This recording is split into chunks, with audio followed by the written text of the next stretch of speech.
Good evening everyone.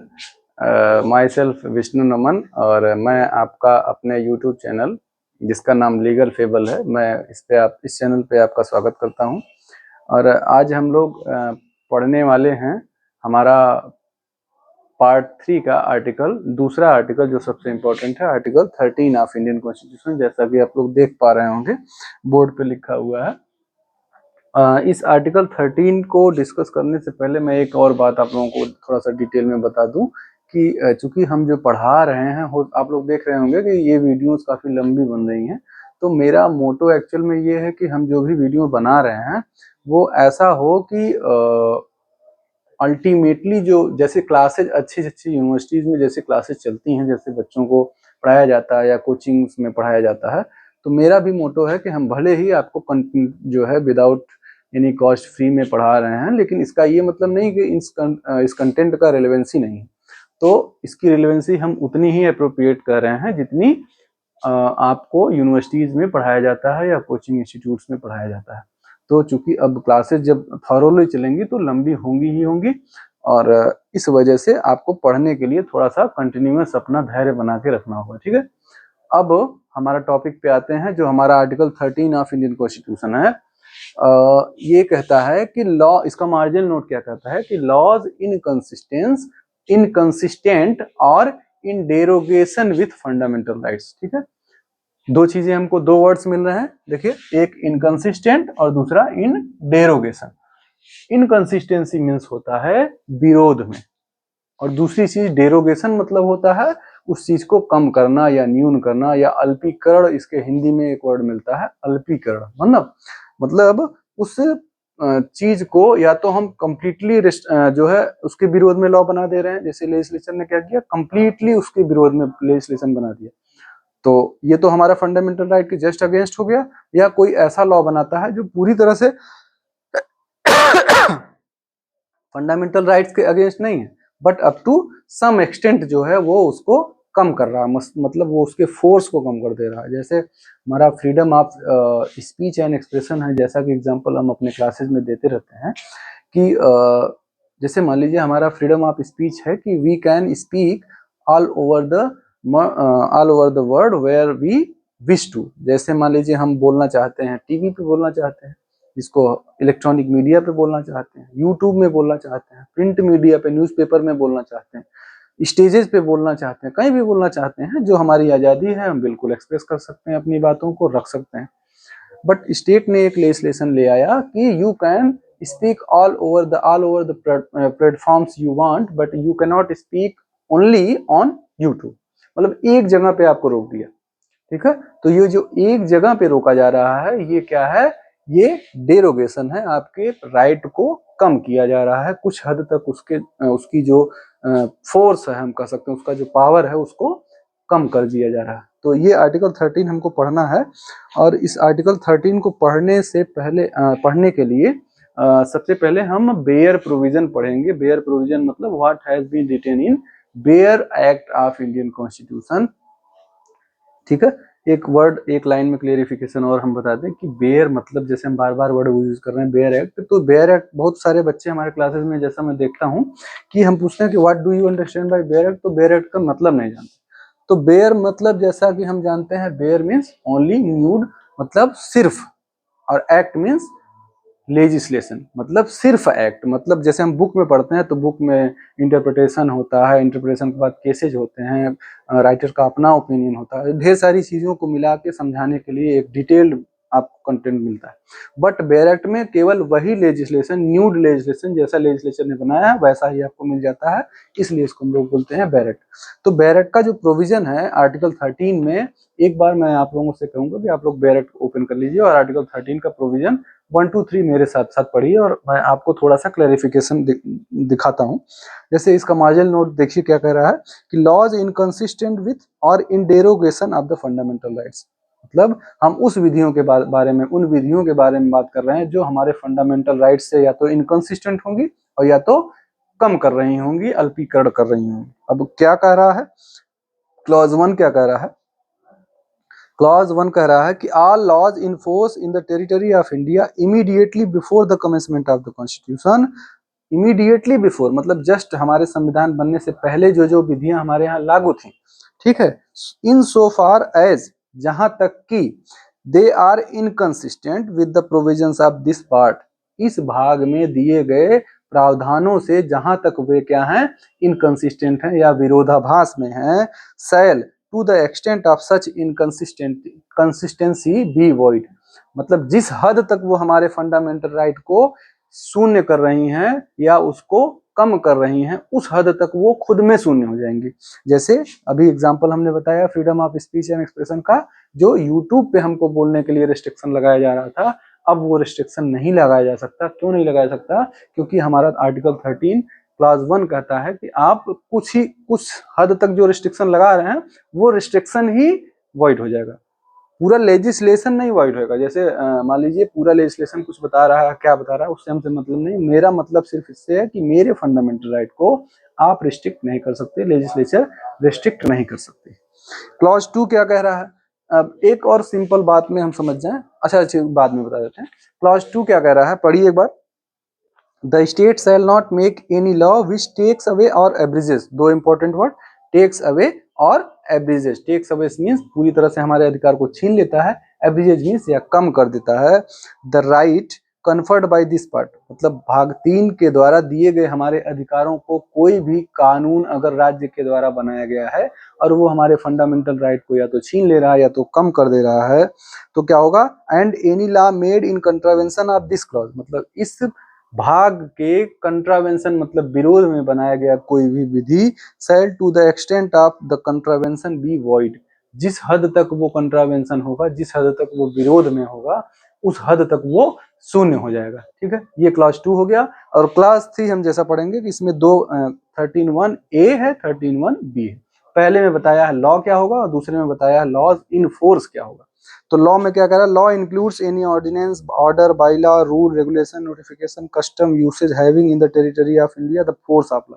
Bharat में लागू होने वाले सभी कस्टम्स हैं, रूल्स हैं, बायलॉज हैं, रेगुलेशंस हैं, ऑर्डर हैं, नोटिफिकेशन है, जिसका पावर जो है लॉ के बराबर हो, उन सभी को हम लॉ मानेंगे। दूसरा वर्ड क्या रहा है? लॉज इन फोर्स, मतलब ऐसी विधियां जो हमारे फोर्स में है, उसमें क्या क्या मानेंगे? इंक्लूड्स लॉ पास्ड और मेड बाय लेजिस्लेचर ऑफ और अदर कॉम्पिटेंट अथॉरिटी, भारत सरकार की जो लेजिस्लेचर है या किसी अदर कॉम्पिटेंट अथॉरिटी, जैसे हमारा डेलीगेटेड लेजिस्लेशन है, यदि उसके द्वारा हमको कोई लेजिस्लेशन बनाते हैं तो भी वो इसको कवर करेगा। इन the territory of India before the commencement of this constitution, संविधान बनने से पहले, एंड नॉट प्रीवियसली रिपील्ड, और उन विधियों को रिपील नहीं कर दिया गया, मतलब संविधान बनने से पहले कोई विधि बनाई गई थी और वो अभी एग्जिस्टेंस में है। Notwithstanding that any such part or any part thereof may not be in the operation either at or in particular area. इस बात से कोई फर्क नहीं पड़ता कि वो जो विधियां बनाई गई हैं उसका कोई स्पेसिफिक पार्ट किसी स्पेसिफिक टेरिटरी पे लागू होता है या नहीं लागू होता है। तो ये हो गया हमारा 13। तो एक लाइन में इसको और भी सिंप्लीफिकेशन करें हम, और भी आसान बात में भाषा में समझना चाहें, तो हमारा आर्टिकल 13 का देखिए, जैसा हम बोर्ड पे लिख के रखे हैं। पहला कहता है कि before the commencement of the constitution, मतलब संविधान बनने के पहले की स्थिति, जो भी कानून हमारे फंडामेंटल राइट को क्या करेगा? रिस्ट्रिक्ट करेगा, एब्रिज करेगा, टेक अवे करेगा, वो क्या हो जाएगा? शून्य हो जाएगा, संविधान बनने से पहले। अब संविधान बनने से पहले ढेर सारी विधियां थी, जैसे हमारा आईपीसी हो गया, अभी तो बीएनएस आ गया है, पहले तो आईपीसी था जो 1860 में बनाया गया था लॉर्ड मैकॉले के द्वारा। इसके बाद आईपीसी के बाद हमारा एविडेंस एक्ट हो गया 1872 का, इंडियन कॉन्ट्रैक्ट एक्ट हो गया 1872 का। ढेर सारे लेजिस्लेशन हमको देखने को मिलते हैं जो भारत संविधान बनने से पहले ही हमारे देश में लागू हैं और हम उनसे रूल होते हैं, अभी तक रूल होते आ रहे हैं। ठीक है, तो वो सभी विधियां जो हमारे संविधान बनने से पहले हमारे ऊपर प्रवृत्त थी, अब हमारे फंडामेंटल राइट को अगर कहीं से छीन रही हैं, रिस्ट्रिक्ट कर रही हैं, तो वो शून्य हो जाएंगी। पहला क्लाज। दूसरा क्लाज क्या कर रहा है? संविधान बनने के जस्ट बाद, after the commencement of the constitution, same वही बात जो पहले कह रही है कि कोई भी अगर हमारी अधिकारों को कम कर रहा है, छीन रहा है, तो वो शून्य हो जाएगा। क्लॉज 3 में क्या है? क्लॉज 3 में कह रहा है law includes, clause 3A, law includes मतलब क्या क्या चीजें लॉ में आएंगी, और लॉ इनफोर्स, ये दोनों अलग अलग फ्रेज है। ये लॉ और दूसरा ये लॉ इनफोर्स, ये दोनों अलग अलग चीजें हैं। दोनों ही में हम बेसिकली समझ सकते हैं कि इसमें 13(3) में केवल ये बताया कि क्या क्या चीजें हम विधि मानेंगे, किन किन चीजों को हम विधि मानेंगे। ये तो हो गया हमारा general introduction about the bare provision of article 13। ठीक है, अब बेयर प्रोविजन पढ़ने के, अच्छा हाँ, एक आर्टिकल हमने 13(4) लिखा है, ये कब एडेड हुआ? तो 13(4) हमारा जो ऐड हुआ था इंडियन कॉन्स्टिट्यूशन में, ये हमारा after the IC Golaknath versus state of Punjab के केस जो 1967 में आया था, शंकरी प्रसाद केस, सज्जन सिंह केस और उसके बाद Golaknath case. Mainly Golaknath case को ओवर रूल करने के लिए ये पर्टिकुलर प्रोविजन भारत सरकार ने इसमें हमारे संविधान में 24वें संविधान संशोधन के द्वारा जोड़ा। इसका मतलब क्या था? इसका मतलब ये था कि चूंकि हमारा जो आर्टिकल 38 में हमारा वेलफेयर स्टेट का कॉन्सेप्ट है, उस वेलफेयर स्टेट के को इन्फोर्स कराने के लिए इंडियन लेजिस्लेचर कुछ हद तक जमीनें जो ज्यादा, जैसे हमारा ये गोलकनाथ का केस है, जो व्यक्ति 30 एकड़ से ज्यादा लैंड होल्ड करते थे, उनके लैंड्स को लेके भूमिहीन किसानों को डिस्ट्रीब्यूट किया जा रहा था। तो अब जो भी लैंडलॉर्ड्स होंगे, वो स्वाभाविक बात है कि वो इसके खिलाफ जाएंगे कि sir this is not, this is against our fundamental right, this is taking the right of our fundamental right, that is right of property, that at that time the right of property was the part of fundamental right. तो अब fundamental right को अगर आप छीन रहे हैं तो that will not be acceptable. तो इस चीज को समझते हुए लेजिस्लेचर ने क्या इसका हल निकाला कि क्या हो अगर हम ऐसा कह दें कि हम अमेंडमेंट के द्वारा जो भी कुछ करेंगे that will not be considered as a law. और जब वो लॉ ही नहीं है तो वो हमारे, चूंकि केवल उन्हीं चीजों को हम लॉ कह रहे हैं, उन्हीं चीजों को हम रोक सकते हैं 13 के द्वारा जो लॉ मानी जाएंगी। और जब लॉ है ही नहीं तो फिर सवाल ही नहीं उठता कि क्या वो हमारे फंडामेंटल राइट को रिस्ट्रेन करे या ना करे। तो इस तरह से ये 13(4) जोड़ा गया था और क्लास 368 का आर्टिकल 368 में क्लॉज 3 जोड़ा गया था। दोनों एक ही साथ जोड़े गए थे 24वें संविधान संशोधन में, जिसका पर्पस था कि अब 13 और 368 का कोई कोरिलेशन ना हो, मतलब जो 368 में अमेंडमेंट किया जा रहा है उसको अब लॉ ना माना जाए। ये तो हो गई कहानी आर्टिकल 13(4) की।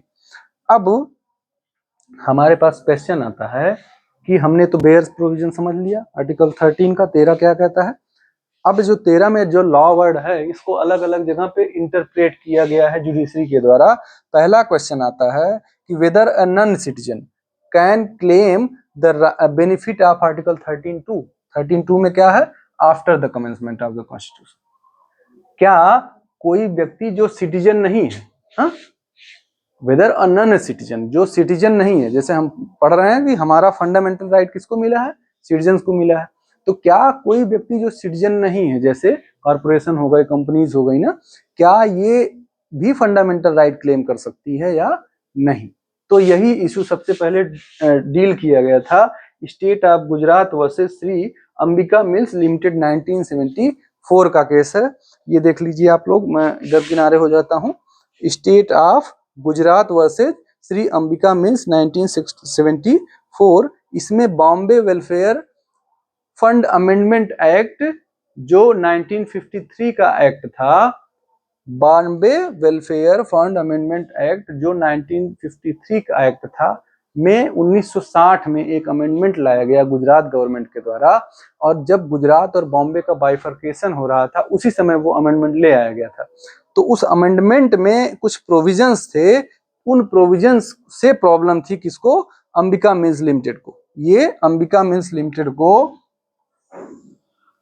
इस लेजिस्लेशन में जो अमेंडमेंट हुआ था, ये 1953 का एक्ट था और 1960 में अमेंड किया गया था। ठीक है, तो ये जो अमेंडमेंट था इसके प्रोविजंस में कुछ ऐसे प्रोविजन थे जो राइट टू प्रैक्टिस प्रोफेस, जो हमारा राइट है practice of trade, article 19(1)(g), वो रिस्ट्रेन कर रहा था इस अंबिका मिल्स लिमिटेड के कुछ राइट को। मतलब इनका कहना था, इस मिल की ओनर का, कि हमारे मिल की राइट को जो है, फिर कौन से राइट को? व्यापार करने का अधिकार जो आर्टिकल 19(1)(g) में है, वो उसको रिस्ट्रेन कर रहा है ये Bombay welfare fund amendment act. अब इसमें जुडिशरी के पास प्रॉब्लम आया कि इसमें मेन इश्यू क्या था कि क्या जो नॉन सिटीजन है, जैसे हम फंडामेंटल राइट सिटीजन को दे रहे हैं, तो क्या कंपनीज को भी फंडामेंटल राइट्स हैं या नहीं है। तो इसमें जो जस्टिस थे, जस्टिस मैथ्यू, ठीक है, जस्टिस मैथ्यू, आप लोग नाम लिख लीजिए, जस्टिस मैथ्यू, इन्होंने कहा कि जो फंडामेंटल राइट्स हैं हमारे सिटीजन्स को अवेलेबल हैं, ये लेजिस्लेचर का इंटेंशन था कि वो केवल सिटीजन्स को ही मिले, other than citizens no other person, मतलब कोई भी कंपनी या corporation is not entitled to claim the fundamental rights, specifically article 19(1)(g। तो ये बात हमको क्लियर समझ में आ जा रही है कि हाँ, अब हमको फंडामेंटल राइट, हम ऐसे कंपनीज या कॉर्पोरेशंस को नहीं कह सकते हैं कि उनके पास ऐसी राइट है कि वो freedom of speech and freedom of profession की बात कर सकें, जो व्यापार करने का उसका अधिकार है। और एक और इसमें क्वेश्चन उठा कि वर्डेबिलिटी अंडर आर्टिकल 13(2), जो आर्टिकल 13(2) है ये, ठीक है,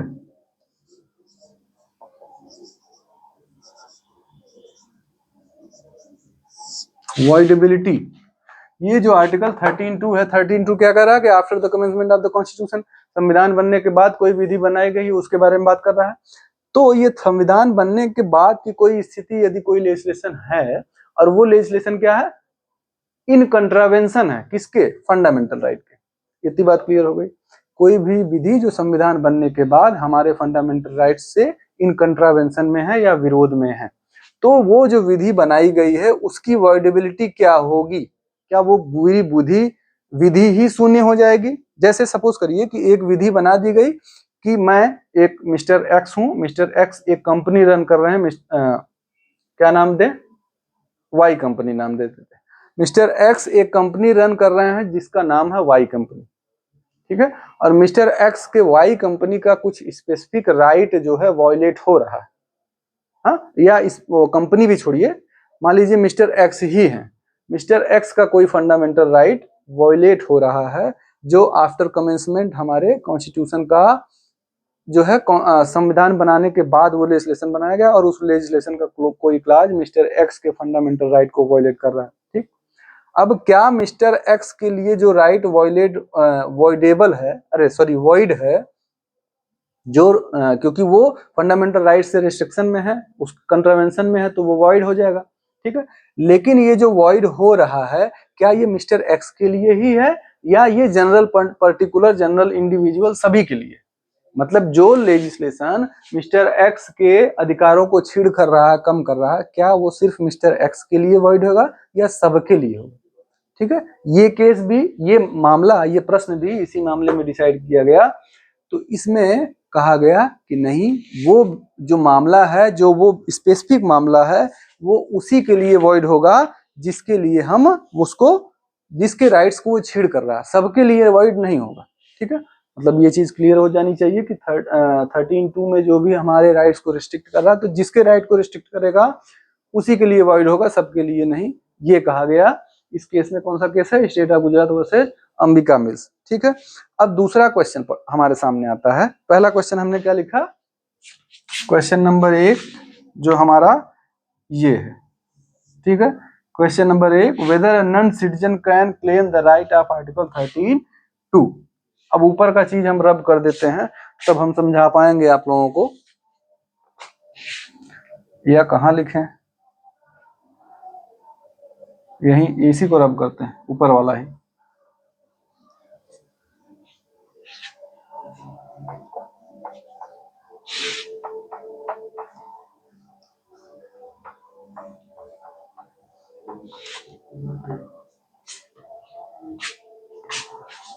दूसरा प्रश्न हमारा है,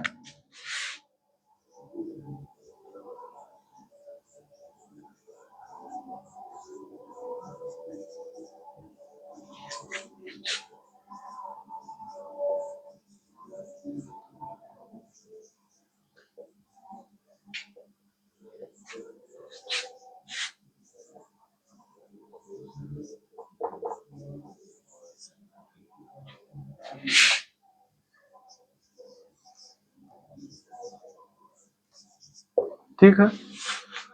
दूसरा प्रश्न है, whether personal law fall within the ambit of Article 13। पहला प्रश्न तो हमने ये देखा कि क्या whether a non citizen can claim the benefit of article 13(2), तो इसमें हमको आंसर मिला कि नहीं, केवल सिटीजन्स को ही बेनिफिट मिलेगा फंडामेंटल राइट्स का। दूसरी चीज हमारी कि क्या ये पर्सनल लॉ जो है, जैसे हम आर्टिकल 13 में किस चीज की बात पढ़ते हैं, लॉ की, जो भी लॉ जो 13(3) में डिफाइन किया है कि जो भी विधियां हमारे फंडामेंटल राइट को रिस्ट्रेन करेंगी तो उसको हम शून्य मान लेंगे। तो क्या पर्सनल लॉ भी विधि मान सकते हैं कि नहीं, क्योंकि 13 में कहीं नहीं लिखा है कि पर्सनल लॉ के बारे में क्या स्टेटस होगा। ठीक है, तो ये क्वेश्चन जुडिशरी के द्वारा जो है इंटरटेन किया गया कि क्या हम पर्सनल लॉ को भी क्या मान सकते हैं, पर्सनल लॉ को भी लॉ मान सकते हैं या नहीं। इसमें हमारे पास एक केस है, state of Bombay versus Narasu Appa Mali case है, स्टेट ऑफ बॉम्बे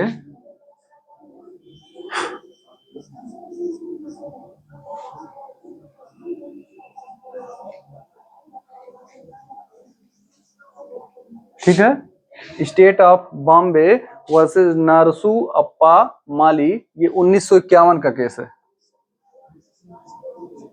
सबसे पहले इसमें जुडिशरी के पास यही क्वेश्चन आया कि क्या हम पर्सनल लॉ को भी ये जो इस एक्सप्रेशन में हम मान सकते हैं कि पर्सनल लॉ भी लॉ माना जाएगा या नहीं माना जाएगा। तो इसको डिसाइड किया था बॉम्बे हाई कोर्ट के द्वारा।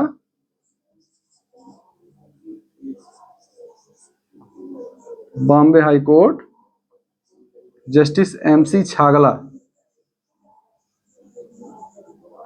ठीक है, जस्टिस MC छागला जो इस मामले के जज थे, इन्होंने कहा कि जो हम पर्सनल लॉ, इन्होंने कहा कि जो लेजिस्लेचर है, जो हमारा लेजिस्लेचर कौन है, जो कॉन्स्टिट्यूएंट असेंबली थी, जिसमें संविधान सभा ने जो ये विधि बनाई है, यदि संविधान सभा की ऐसा इंटेंशन रहा होता कि वो पर्सनल लॉ को भी लॉ मानना चाहता, तो क्या उसके लिए इतना प्रॉब्लमेटिक था। जो संविधान सभा इतनी छोटी छोटी चीजों पे ध्यान दे सकती है, तो क्या उसके ध्यान में ये बातें नहीं आई कि हम पर्सनल लॉ को भी लॉ मान सकते हैं, जरूर आई होंगी।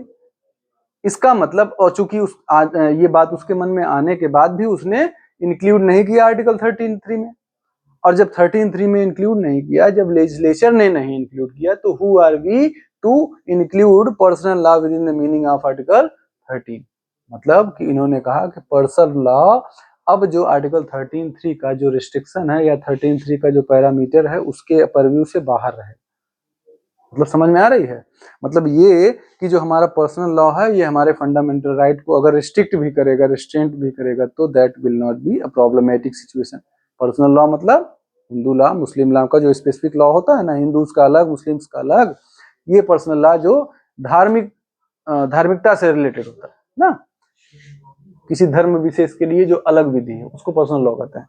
तो ये पर्सनल लॉ यदि हमारे फंडामेंटल राइट को रिस्ट्रेंट कर रहा है, रिस्ट्रिक्ट कर रहा है, तो वो वॉइड हो जाएगा, अवॉइड नहीं होगा। और जनरल लॉ जो अगर रिस्ट्रेन कर रहा है तो वो वाइड हो जाएगा। ये क्वेश्चन था, और इस केस में स्टेट ऑफ बॉम्बे वर्सेज नारसू अप्पा माली के केस में कहा गया कि हाँ, पर्सनल लॉ अलग है और नॉर्मल लॉ अलग है। यदि पर्सनल लॉ हमारे फंडामेंटल राइट को रिस्ट्रिक्ट या रिस्ट्रेन कर रही है, तो that will not be a problematic situation. ठीक है, वो रिस्ट्रिक्ट कर सकती है। ठीक है, क्यों? क्योंकि चूंकि लेजिस्लेचर ने भारतीय संविधान सभा ने अनुच्छेद 13 के 3 में कहीं भी ये नहीं कहा कि पर्सनल लॉ को भी हम लॉ मानेंगे। ये तर्क था जस्टिस MC छागला महोदय का। ठीक है, इनको हम बॉक्स में कर देते हैं, ये आप लोग इनका नाम लिख लीजिएगा जजमेंट में। इसके बाद बहुत इंपॉर्टेंट केस, जैसा कि हम ट्रिपल तलाक के केस के नाम से जानते हैं, ये हमारा पहला क्वेश्चन हो गया। और ये दूसरा क्वेश्चन क्या था? पहला क्वेश्चन ये है और दूसरा क्वेश्चन ये है कि weather a personal law fall with in the ambit of article 13। इसमें हमने पहला केस ये पढ़ा था, ये एरो बना देते हैं और ये एरो देखिए बना हुआ है। ठीक है, इसको हम कहते हैं केस A और इसको कहते हैं केस B। अब तीसरा केस जो केस C है, इसको भी हम एरो बना देते हैं, यह है सायरा बानो।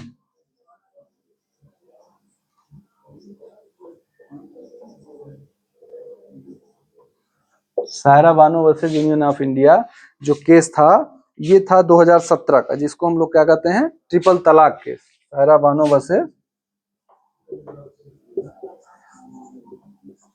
क्या,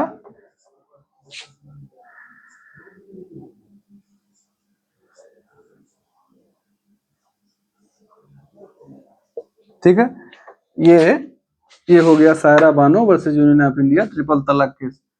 ठीक है, आप लोग सभी जानते हैं कि सायरा बानो के केस में हमारा जो ट्रिपल तलाक का पैटर्न था, जो कॉन्सेप्ट था मुस्लिम विधि में कि एक मुस्लिम अपनी पत्नी को 3 बार तलाक तलाक तलाक प्रोनाउंस करके एक ही बार में उसको तलाक दे देता था, इस मामले को सुप्रीम कोर्ट में चैलेंज किया गया और इसको अनकॉन्स्टिट्यूशनल कर दिया गया, इस प्रैक्टिस को अनकॉन्स्टिट्यूशनल कर दिया गया।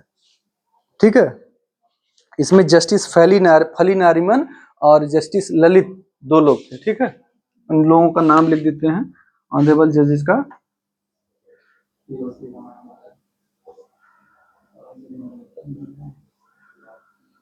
एंड जस्टिस फली नारिमन एंड जस्टिस ललित, इनको भी हम गोला कर देते हैं। जज साहब लोगों का नाम हम गोला कर दे रहे हैं। ठीक है, ये आप लोगों को पढ़ने में थोड़ा मतलब इसमें बाइफरकेट करने में आसानी होगी। ठीक है, ये 2 जज साहब का नाम है। ठीक है, जस्टिस फली नारिमन और जस्टिस ललित, इन दोनों लोगों का मत था कि ठीक है, पुराने मामलों में क्या डिसाइड किया गया क्या नहीं डिसाइड किया, that is not of our concern. What is our concern is कि अब हम चूंकि और हमारे कॉन्स्टिट्यूशनल प्रिंसिपल्स ऑल इवॉल्व हो गए हैं, हम लोग और डेवलप हो गए हैं, लीगल जूरिस्प्रूडेंस हमारा डेवलप कर गया है, तो अब हम चूंकि अपने अकॉर्डिंगली इंटरप्रेट करेंगे मामलों को। तो इसमें ऑनरेबल जजेस ने कहा कि जो हमारा पर्सनल लॉ है, ठीक है, that will also be considered as a law। ठीक है, चूंकि अभी हमारे आर्टिकल 13 में सीधी सी 13(3) में कस्टम एंड यूसेज की बात करता है कि जो कस्टम यूसेज होंगे जो लॉ का फोर्स रखते हैं, तो ये तो कस्टम यूसेज में आ ही जाएगा। और इन्होंने एक और बात कही कि जो 1937 का शरीयत एक्ट वो तो लेजिस्लेशन है, अगर ये दोनों ही चीज को हम लॉ मानते हैं, ठीक है, और मानना ही पड़ेगा क्योंकि आर्टिकल 13(3) में भी कहा है कस्टम यूसेज को लॉ माना है, और शरीयत एक्ट तो लॉ स्पेसिफिकली लेजिस्लेचर के द्वारा बनाया गया है। तो यदि ये लॉ है तो इसका मतलब पर्सनल लॉ को भी हम लॉ मानेंगे with in the meaning of article 13(2) जो आफ्टर द कमेंसमेंट आपकी बात करता है, अभी हम रब कर दिए हैं। तो इसका मतलब अब हम पर्सनल लॉ को भी लॉ मान रहे हैं, और जो भी लेजिस्लेशन अगर हमारे फंडामेंटल राइट को कंस्ट्रेन कर रहा है, रिस्ट्रिक्ट कर रहा है, एब्रीज कर रहा है, पर्सनल लॉ, ठीक है, चाहे वो हिंदू लॉ हो या मुस्लिम लॉ हो, अगर वो हमारे फंडामेंटल राइट को रिस्ट्रेन कर रहा है तो वो क्या हो जाएगा, शून्य हो जाएगा। और इसी शून्य होने की वजह से इस केस में ट्रिपल तलाक को क्या कह दिया गया, द प्रैक्टिस ऑफ ट्रिपल तलाक unconstitutional.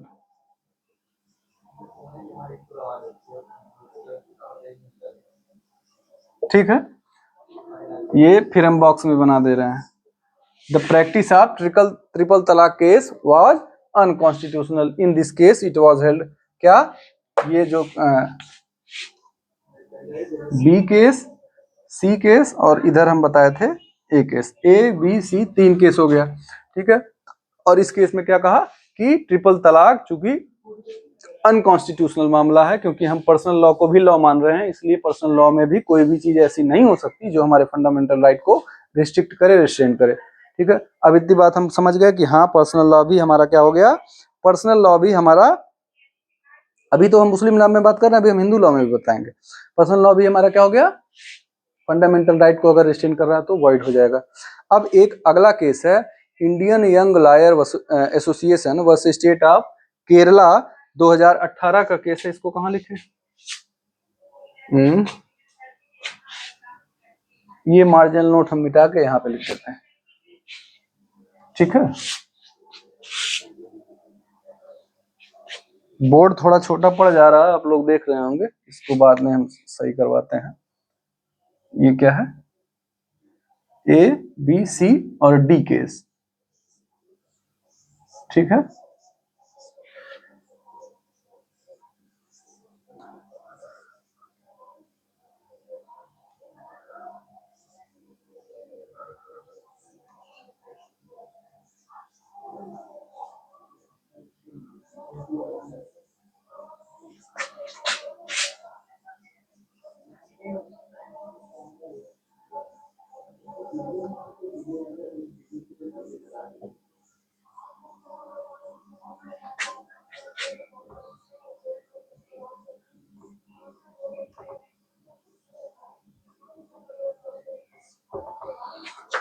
Indian young lawyers association versus state of Kerala, इसको आप सबरीमाला जजमेंट भी कहते हैं, जो 2018 में डील हुआ था। और इसमें क्या कहा गया कि जो हमारा कहाँ गया, सबरीमाला जजमेंट लिख देते हैं,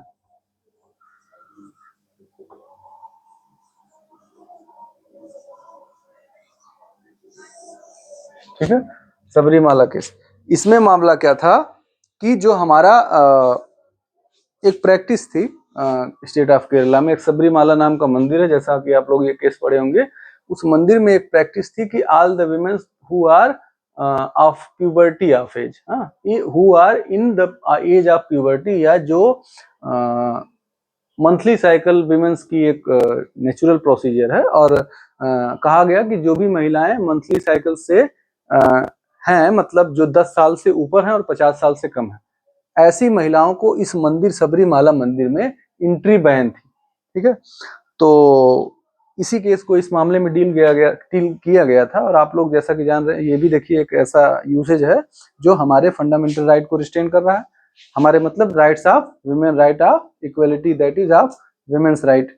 आप लोग अपने नेचुरल सेंस से समझिए कि जो भी चीजें, यदि ईश्वर, जो जैसे जिसको हम गॉड कहते हैं, यदि गॉड ने या जो भी आपके मानने वाले भगवान हैं, अगर उन्होंने आप में और विमेन्स में डिफरेंशिएट करना था इस आधार पर कि उसका जो स्ट्रक्चर ऑफ द बॉडी है या आपका जो स्ट्रक्चर ऑफ द बॉडी है, तो डिफरेंट है कि चूंकि डिफरेंट इसलिए है क्योंकि वो रिक्वायरमेंट ऑफ द नेचर है, ठीक है, वो तो होना ही था।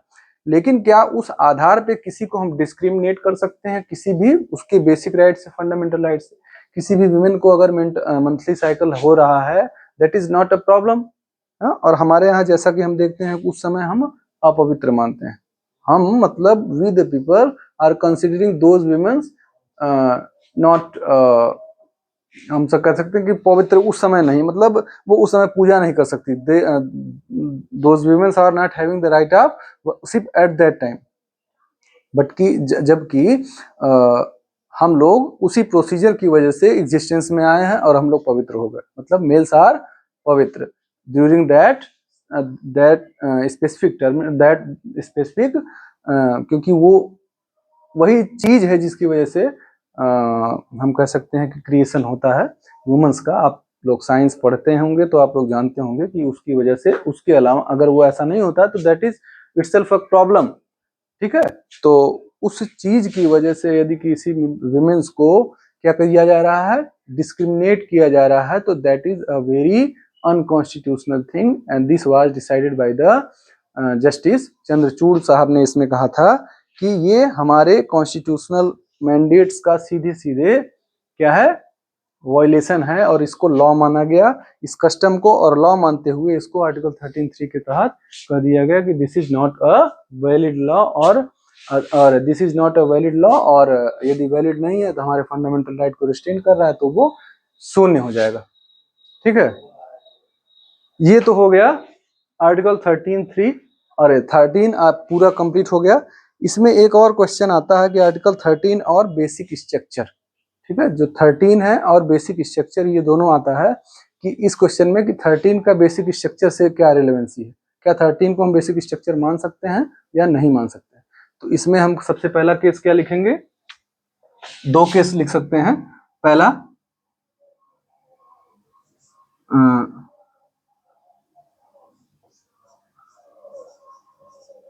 IC Golaknath versus state of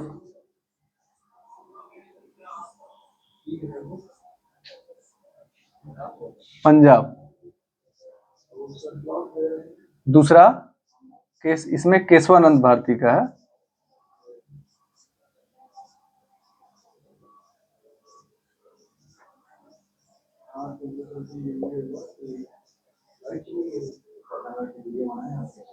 ठीक है, ये दो केसेस हैं, एक ये 1967 का है और ये 1973 का। पहले केस में जो गोलकनाथ पंजाब केस है, जिसमें सीधे कहा गया कि जो 368 में जो भी अमेंडमेंट कॉन्स्टिट्यूशनल मशीनरी के द्वारा किया जाता है, that will be considered as a law. यदि अब उसको हम लॉ नहीं मानते हैं तो दैट विल बी अनकॉन्स्टिट्यूशनल। सीधी सीधी बात है कि अब हमारा 368 में जो शंकर प्रसाद सज्जन सिंह में किया जा रहा था, अब हमारा कोई भी यदि ऐसा किया जाता है तो वो अनकॉन्स्टिट्यूशनल होगा, उसको हम लॉ मानेंगे। ठीक है, 368 में अमेंडमेंट किया आपने, लॉ हो गया, और लॉ हो गया तो वो हमारे फंडामेंटल राइट को रिस्ट्रेन नहीं कर सकता है। और इसको बेसिक स्ट्रक्चर माना गया। और दूसरा जो केशवानंद भारती का केस है, इसको हम एक बॉक्स में बना देते हैं, क्योंकि ये अलग मामला है। जो अभी तक हम डील कर रहे थे उससे थोड़ा अलग है। और ये किस हेड में हम लोग पढ़ रहे हैं कि क्या आर्टिकल 13, इसको लिख देते हैं आर्टिकल 13 एंड बेसिक स्ट्रक्चर।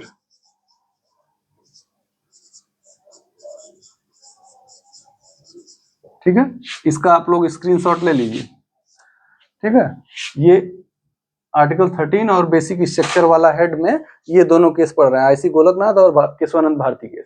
ठीक है, तो इस केशवानंद भारती का केस जैसा कि आपको पता ही होगा, आर्टिकल 20 इसमें तो इटसेल्फ जो है बेसिक स्ट्रक्चर का प्रिंसिपल इसमें इवॉल्व ही हुआ था। ठीक है, और कहा गया जो 25वां संविधान संशोधन है, 24वां और 25वां संविधान संशोधन दोनों ही इसमें चैलेंज किया गया था। 24वां के तो मान लिया गया कि ठीक है इट इज कॉन्स्टिट्यूशनल, बट 25वें संविधान संशोधन का जो पार्ट 2 था, उसमें कॉन्सेप्ट ऑफ जुडिशियल रिव्यू को रोका जा रहा था। मतलब judiciary can not review its matter. ठीक है, तो उस पर्टिकुलर पार्ट को, मतलब part 2 of 25th amendment was held unconstitutional in the case of Keshavananda Bharati. ठीक है, और दैट वाज डेल्ट इन 1973। ये तो आज का कंप्लीट लेक्चर है जो हम लोग आर्टिकल 13 में पढ़े। और अगला लेक्चर हमारा जो होगा, आप लोग स्क्रीनशॉट एक बार ले लीजिएगा, और अगला लेक्चर जो होगा वो हमारा आर्टिकल 13 से ही रिलेटेड है, दैट इज जुडिशियल रिव्यू। और ये अभी बच जा रहा है, इसको हम लोग कल के लेक्चर में पढ़ेंगे। Thank you.